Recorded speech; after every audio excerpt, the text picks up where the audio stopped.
Hi, smear campaign എന്ന് കേട്ടിട്ടുണ്ടോ?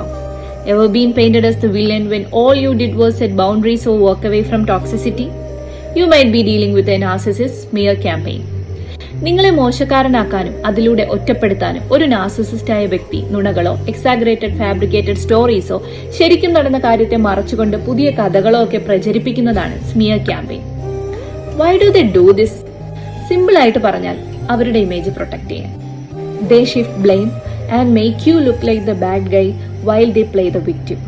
അവർ ചെയ്യുന്ന മോശം കാര്യങ്ങളൊക്കെ നിങ്ങളുടെ പേരിൽ അവർ മറ്റുള്ളവരിലേക്ക് സ്പ്രെഡ് ചെയ്യും. The tactics include spreading rumors, twisting facts and turning mutual friends and relatives against you. For example, ഒരു നാർസിസിസ്റ്റുമായിട്ടുള്ള മാരിറ്റൽ റിലേഷൻഷിപ്പ് എടുക്കാം.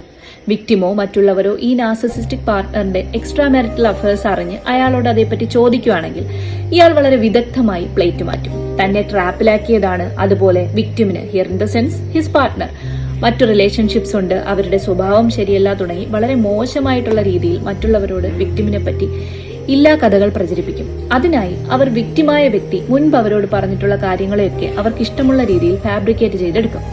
അൺഫോർച്ചുനേറ്റ്ലി വെൽ എസ്റ്റാബ്ലിഷ്ഡ് ആയിട്ടുള്ള ആൾക്കാർ പോലും ഈ നുണപ്രചാരണങ്ങൾ വിശ്വസിച്ച് വിക്ടിമിനെ ഒറ്റപ്പെടുത്താറുണ്ട്. Do you know how to handle it? Just ignore. Stay calm, don't retaliate. Document everything, text, emails, messages. Focus on those who know the real you. Seek professional support if needed. ഒരു കാര്യം എപ്പോഴും ഓർക്കുക, അവർ നിങ്ങളെപ്പറ്റി പറയുന്ന നുണക്കഥകളിൽ അധികവും അവരെ പറ്റിയുള്ള യാഥാർത്ഥ്യങ്ങളായി. And your truth will always outshine their falsehood. Follow the Healing Scholar for more insights on healing and thriving.